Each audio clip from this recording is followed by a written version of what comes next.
요한복음 20장 19절로 29절입니다. 이날 곧 안식 후 첫날 저녁 때에 제자들이 유대인들을 두려워하여 모인 곳에 문을 닫았더니 예수께서 오사 가운데 서서 이르시되 너희에게 평강이 있을지어다. 이 말씀을 하시고 손과 옆구리를 보이시니 제자들이 주를 보고 기뻐하더라. 예수께서 또 이르시되 너희에게 평강이 있을지어다. 아버지께서 나를 보내신 것 같이 나도 너희를 보내노라. 이 말씀을 하시고 그들을 향하여 숨을 내쉬며 이르시되 성령을 받으라. 너희가 누구의 죄든지 사하면 사하여질 것이요 누구의 죄든지 그대로 두면 그대로 있으리라 하시니라.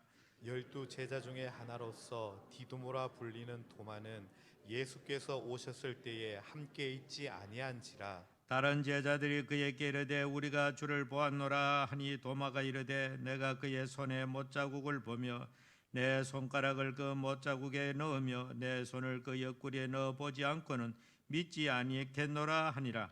8해를 지나서 제자들이 다시 집안에 있을 때에 도마도 함께 있고 문들이 닫혔는데 예수께서 오사 가운데 서서 이르시되 너희에게 평강이 있을지어다 하시고 도마에게 이르시되 네 손가락을 이리 내밀어 내 손을 보고 내 손을 내밀어 내 옆구리를 넣어보라. 그리하여 믿음 없는 자가 되지 말고 믿는 자가 되라. 도마가 대답하여 이르되 나의 주님이시오 나의 하나님이시니이다. 다 같이 봅니다. 예수께서 이르시되 나는 나를 본 거로 믿느냐 보지 못하고 믿는 자들은 복되도다 하시니라. 아멘. 오늘은 부활하신 예수님의 행적 세 번째로 말씀을 나누고자 합니다. 오늘 말씀은 바로 부활하신 그날 저녁에 예수님 제자들이 예루살렘 어느 한 곳에 함께 모여 있을 때에 되어진 일입니다. 예수님께서 저들이 두려워서 유대인들이 두려워서 모인 것에 문을 꼭 닫아놓고 저들이 앞으로 되어질 일에 대해서 염려하고 걱정하고 불안한 가운데 예수님께서 혼련하게 저들 가운데 나타나시게 된 것입니다. 오늘 성경 말씀에 분명히 저들에게 문을 닫았더니 강조하는 말은 문을 안으로부터 걸어 잠갔다는 이야기죠. 혹시 유대인들이 살인되는 공회 회원들이 그들이 파송한 무리들이 저들을 급습할까 싶은 두려운 마음도 있고 해서 아직까지 십자가 사건이 있고 얼마 되지 않을 때니까 분위기가 아주 좋지 않을 때 아니겠습니까? 그래서 저들은 한 곳에 모여가지고 두려움과 불안으로 그들이 그렇게 있을 때 예수님께서 문을 열지도 않았는데 주님께서 그 가운데 서서 나타나셔서 그들에게 말씀하기를 너희들에게 평강이 있을지어다 라고 인사하며 나타나신 것입니다. 오늘 예수님께서 이렇게 나타나신 이 부활체는 앞으로 저와 여러분이 주님 오실 때 입을 우리가 주님으로부터 받을 그 신령한 몸의 부활체를 의미하는 것입니다. 지금 우리가 시간과 공간의 지배를 받고 세월이 흘러가면 늙어가고 때가 되면 죽어지고 높은 데서 떨어지면 다치고 사람이 죽게 될 수밖에 없지만은 앞으로 우리가 입을 부활의 몸은 다시는 죽지 않고 늙지 아니하고 어느 곳 시간과 공간을 초월해서도 왔다 갔다 할 수 있는 그 놀랍고도 신비로운 부활체를 예수님께서 미리 우리들에게 보여준 한 단면적인 사건이라 그렇게 볼 수가 있습니다. 어제도 부활하신 예수님이 제자들에게 나타나서 하신 첫 번째 그들에게 주어진 선물은 평강이 있으라 하는 것입니다. 왜냐하면 저들의 마음속에는 두려움으로 가득했고 불안하는 마음, 염려하는 마음, 앞으로 어떻게 살 것인가 오만 가지 생각으로 저들에게 사로잡혀 있지 않겠습니까? 생각해 보십시오. 3년간 저들은 예수님 한 번만 바라보고 자기의 직업을 다 버리고 예수님을 쫓아 따라다녔습니다. 저들이 예수님 모시고 있으면 뭔가 모르게 저들이 인생의 모든 문제가 해결될 줄 알았겠지요. 그래 예수님께서 십자가에 죽으시고 말았으니까 얼마나 저들 마음속에 앞으로 장래에 대한 두려움과 불안과 염려가 온갖 가지로 저들을 엄습하고 있었다는 이야기입니다. 그런 가운데 예수님께서 저들에게 평강이 있을지어다. 이것은 오늘도 여기 앉는 우리 모두에게 똑같이 주님으로부터 우리가 꼭 들어야 할 메시지가 바로 평강의 메시지입니다. 오늘 이 시대 사람들은 평강을 잃어버리고 살아가고 있습니다. 먹을 음식도 있고 마실 물도 있고 집도 있지만은 현대인들의 마음속에는 왠지 모르게 두려움과 불안으로 쫓겨다니고 있습니다. 오히려 과학 문명이 진보하고 발달할수록 사람들은 더 복잡해지고 더 온갖 가지 걱정이 더 불어나게 됩니다. 과거에 단순하게 시골에 있을 때는 농경 사회는 단순했습니다. 그저 하루 세끼 때만 있으면 때만 이으면 좋은 그런 때가 있었습니다. 그러나 오늘 현대는 너무나도 복잡하고 여러 가지로 염려와 근심 걱정이 많은 시대예요. 오늘 살아가는 성도 여러분의 심령 속에 도사르고 있는 이름도 알 수 없는, 원인도 알 수 없는 그 불안한 마음, 이 불안한 마음은 하나님이 주시는 평강으로부터 그 모든 문제가 해결될 줄 믿습니다. 오늘 이 자리에 앉아있지만 아직까지 염려, 근심, 걱정 속에 있다면 주님으로부터 평강의 선물을 받아서 그 모든 것이 안개가 사라듯이 여러분의 심령에 주의 은혜로 새롭게 되어지고 평강으로 충만한 주님이 주시는 평강이 강물처럼 여러분의 심령에 넘쳐나기를 주 예수 이름으로 축원합니다. 이것이 바로 부활하신 예수님이 제자들에게 나타나서 첫 번째 제자들에게 주어진 선물이 바로 평강의 선물입니다. 그런 후에 예수님께서 또 이렇게 말씀을 하십니다. 오늘 성경 말씀에 이 말씀을 하시고 손과 옆구리를 보이면서 제자들에게 자기 자신이 부활하신 선생님 줄 확인해 주신 것입니다. 그런 그것을 본 제자들이 보고 기뻐하더라 그랬습니다. 그때 예수님께서도 이러시되 너희에게 또다시 평강, 두 번째 평강을 이야기합니다. 여러분, 이 평강이 얼마나 소중하기. 이스라엘 사람들은 만난 인사가 뭡니까? 평강 아닙니까? 샬롬, 평강. 오늘 우리나라 사람들이 만나면 안녕하십니까? 과거에는 저 어릴 때는 거의 다 아침 잡사왔습니까? 이것이 인사였죠. 그때는 워낙 가난한 시대, 일제시대 잔재가 남아가지고 한 끼 밥 못 먹는 거, 이것이 너무나 일반사이기 때문에 밥 한 끼 잘 먹으면 그것이 큰 은혜였고 축복이었고 인사였습니다. 그러나 오늘 우리는 현대에서는 전부 다 은혜보다는 우리 모두 피착을 만나면 안녕이라는 말을. 오늘 주님 주시는, 주님도 우리 인간을 바라볼 때 평강을 상실하고 살아가는 인생의 뭘 주님이 아시고 어떻게 너희들에게 이 평강이 있으라고 또다시 한번 같은 자리에서 두 번째 예수님께서 반복해서 다시 평강이 있을지다 하시고는 아버지께서 나를 보내신 것 같이 나도 너희를 보내노라. 예수님은 하늘로부터, 하나님 아버지로부터 사명을 받아서 이 세상에 보냄을 받았습니다. 그 사명의 중심은 바로 십자가를 지고 천하 만민의 죄를 대속하는 것이 바로 하나님 아버지가 예수님께 부여하신 사명이었습니다. 바로 예수님 그 사명에 충실했다는 이야기입니다. 아버지께서 나를 보내신 것 같이 나도 너희를 보내노라. 이것은 오늘 우리들을 향해서도 똑같은 말씀으로 들려지는 것입니다. 오늘 여기는 우리 모든 성도들도 똑같이 우리 주님께서 나도 너희를 세상에 보내노라. 우리가 예수 믿고 구원받은 성도들이 매일 모여가지고 예배나 드리고 교회 생활 중심을 하면 염려, 근심, 걱정 없겠지만은, 그러나 아직까지 할 일 많은 땅 위에 주님은 끊임없이 우리를 세상을 향하여 나가라고 하십니다. 계속해서 파송하고 계시는 것입니다. 오늘 교회는 바로 파송의 사명을 받은 것입니다. 멀리 나가서 선교 사역을 감당하는 그 사람만 파송받은 것이 아니고, 오늘 사도들에게 명령하신 내가 너희를 보내노라 하신 이 말씀은 오늘도 우리들이 세상에 나가서 사도적 사명을 감당하라고 주님께서 명령하시는 것입니다. 다시 말하면 주일날 모여가지고 예배를 드리고 받은 은혜를 가지고 세상에 여섯 동 나가서 주님께서 보내신 자의 사명을 따라 살아야 되는 것입니다. 증인의 삶을 살아야 된다는 이야기입니다. 예수님께서 우리 죄를 위해 죽으시고 부활하셨다는 이 부활의 증인자로서의 삶을 여섯 동안 살아라는 이야기입니다. 그런데 오늘 우리는 무기력에 빠져 있습니다.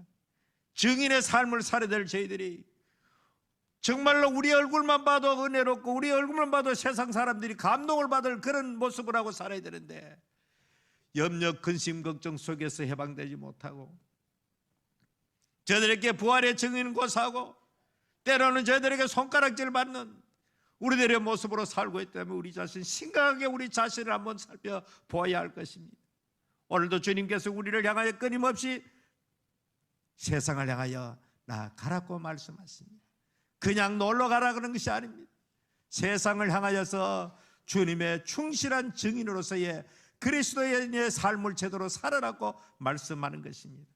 그러니까 오늘 우리는 교회 안에서 예배뿐만 아니고 밖에 나가 세상 사는 그 삶조차도 삶의 예배를 드려야 하는 것입니다.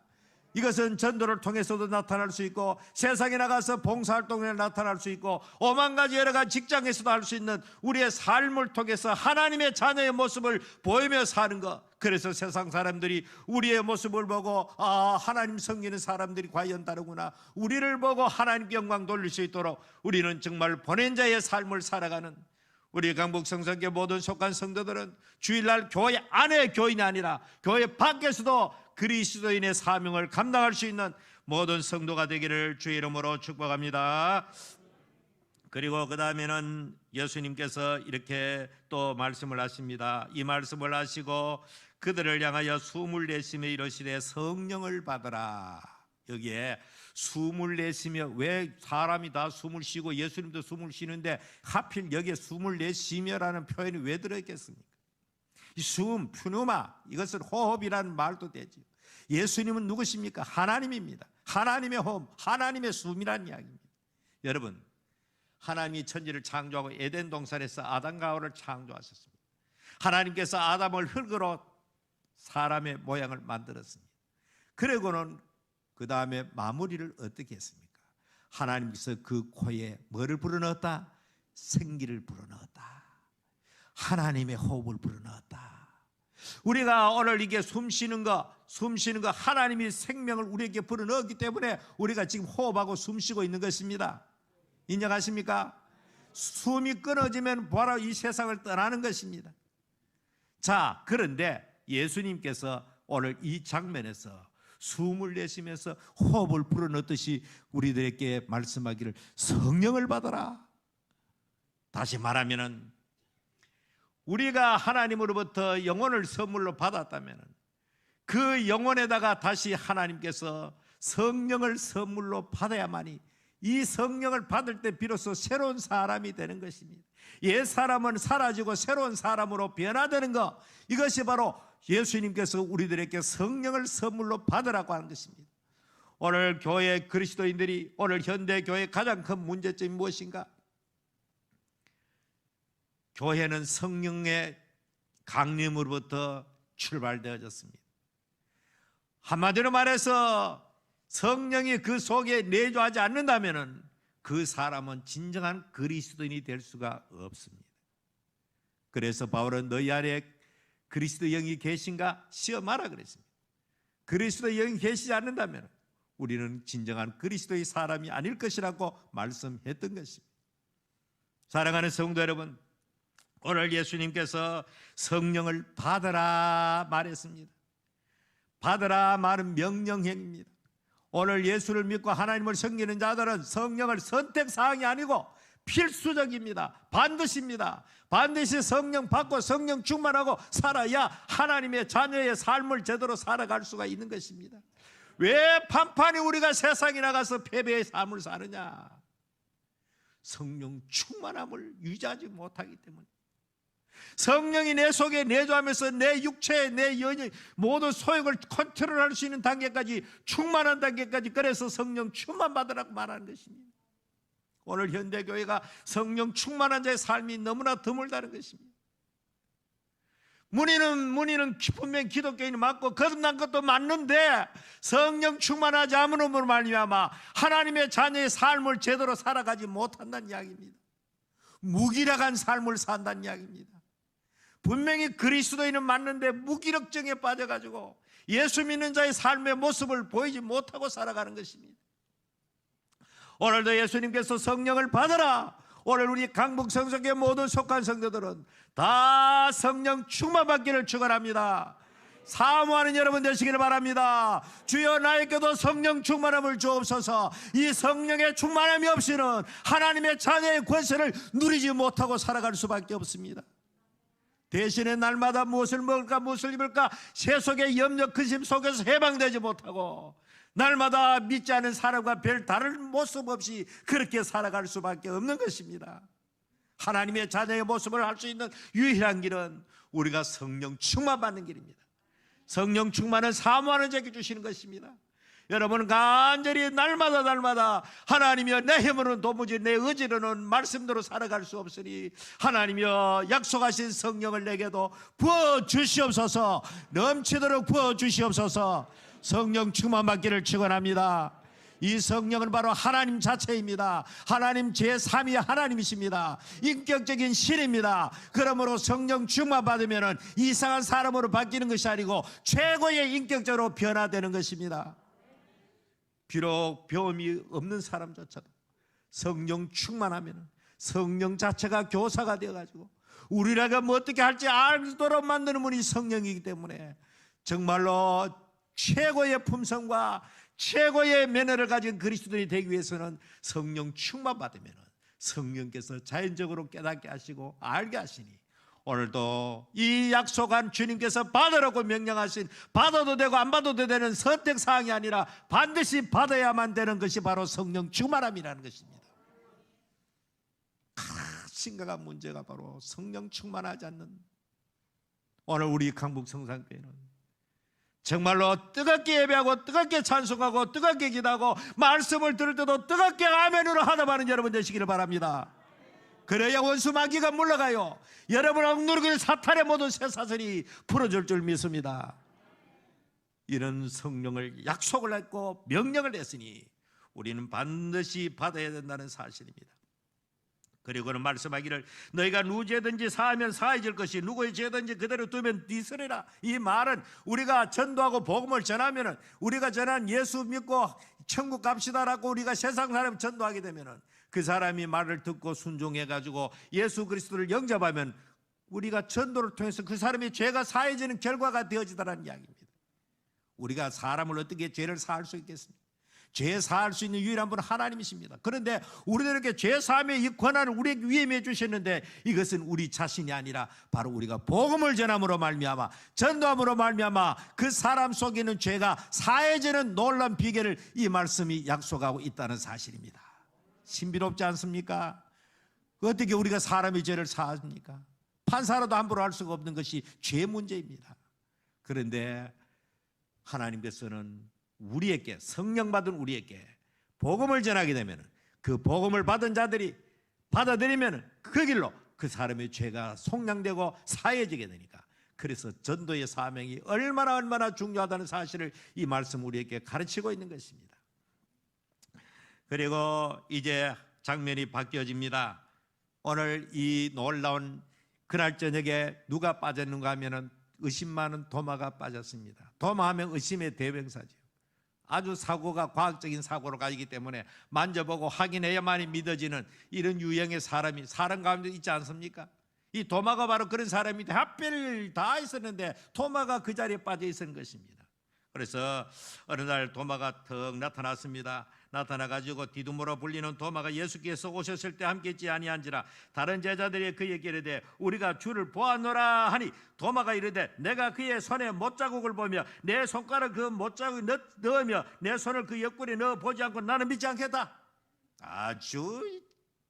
나머지 10제자들이 전부 다 우리는 선생님을 만나 보았다라고 말하면 받아들여야 될 텐데 철저한 냉철한 이성주의 소유자이기 때문에 나는 믿을 수 없어.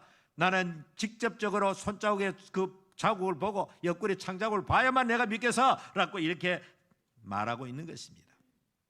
그럴 때에 26절에 보니까 8회를 지나서 8일을 지난 다음에 제자들이 다시 집에 있을 때에 도마도 함께 있고 문들이 닫혔는데 역시 예수님께서 오셨습니다. 예수님께서 오셔가지고 가운데 일으셔서 이르시되 너희에게 평강이 있을지어다. 다시 한번 평강을 말합니다. 오늘 이 본문 속에서 평강을 3번째로 말하고 있습니다.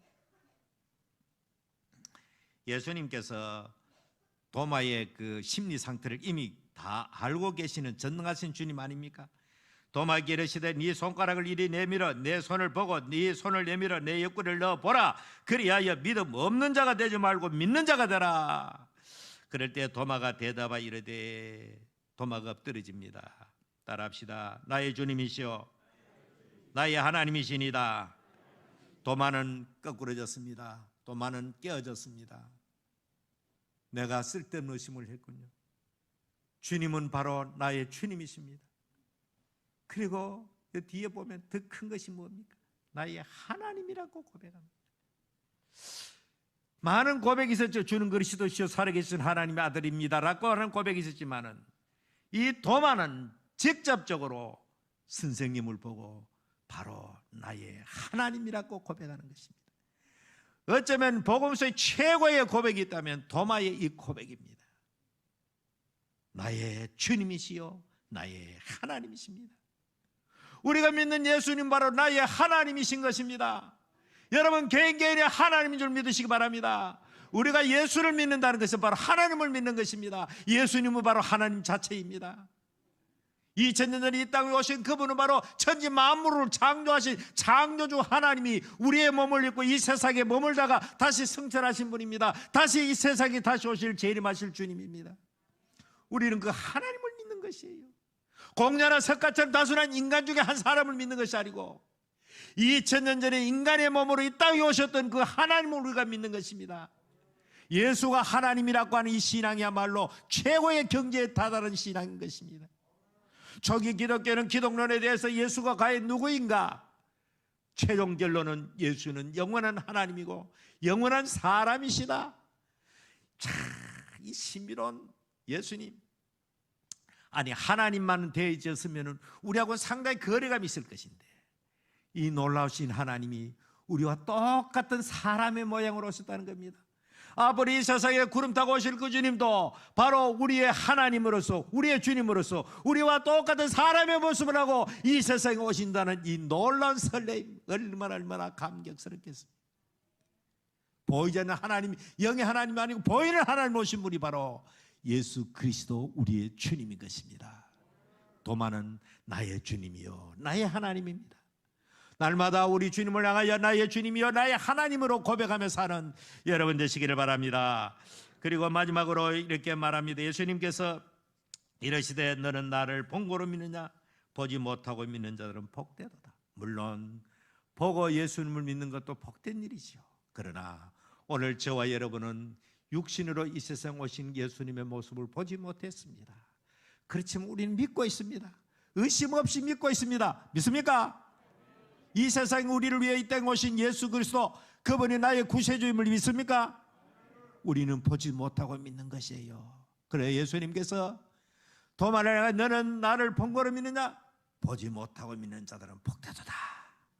오늘 저와 여러분은 예수님을 육으로 보지 못했지만 믿어지게 되는 것은 내 힘이 아니고 우리 속에 거하시는 성령께서 예수님을 받아들이고 믿어지도록 사랑하도록 만드신 분이 바로 성령이신 것입니다. 그래서 성령 충만 받으면 늘 예수님 우리와 함께 하심을 날마다 인식하며 당당하게 세상을 살아갈 수가 있는 것입니다. 말씀은 다 마쳤습니다. 오늘 우리는 이 말씀 세 번째 나타나신 예수님께서 그들에게 평강이기를 소원했습니다. 그들에게 파송의 명령, 세상에 나가서 주의 증인의 삶을 살 것을 명했습니다. 그리고 이 사명 감당하기 위해서는 성령을 받으라고 명령을 하셨습니다. 아울러서 보지 못하고 보는 자들이, 믿는 자들이 더 복되다 말씀하면서 오늘도 우리는 믿음으로 분명히 설 것을 우리에게 말씀하시는 이 귀한 말씀을 붙들고 주여 우리도 성령 충만해서 주의 사명 잘 감당하게 하시고 내 마음속에 두려움과 불안에서 예방되게 하여 주시옵소서.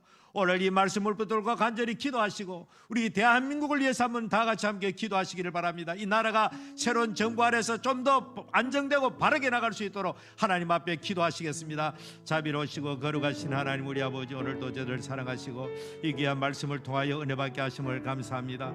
하나님께서 우리에게 귀한 은혜를 주시고 아버지 하나님이여 이 놀라운 사랑을 허락하여 주시고 오늘도 우리 예수님이 친히 오셔가지고 저들에게 두려워하는 저들에게 평강을 선물로 주셨듯이 오늘 우리들의 심령에도 진정한 주님의 참된 평안이 충만할 수 있도록 하나님께서 은혜를 베풀어 주시기를 원합니다. 아버지 하나님이여 이 사명 감당할 수 있도록 증인의 사명 감당자들에게 성령의 충만함을 허락하여 주옵소서. 성령 충만 받아야만이 제대로 사명을 감당하겠사오니 주님이여 저들에게 성령으로 충만하게 하여 주시옵소서. 이 사명을 따라 주의 귀한 나라를 위해서 헌신할 수 있도록 주님 도와주시옵소서.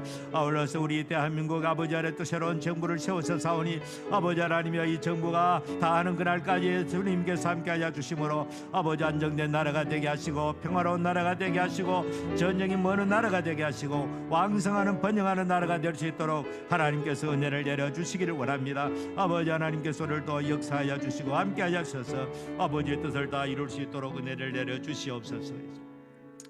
살아계신 하나님 감사합니다. 부활하신 예수님께서 두려워 떠는 저들을 향하여 너희들에게 평강이 있을지다라고 말씀하신 주님, 오늘 또 오셔서 우리들의 심령 속에 도사하고 있는 모든 염려 두려움에서 해방될 수 있도록 참된 평강을 선물로 허락하여 주시옵소서.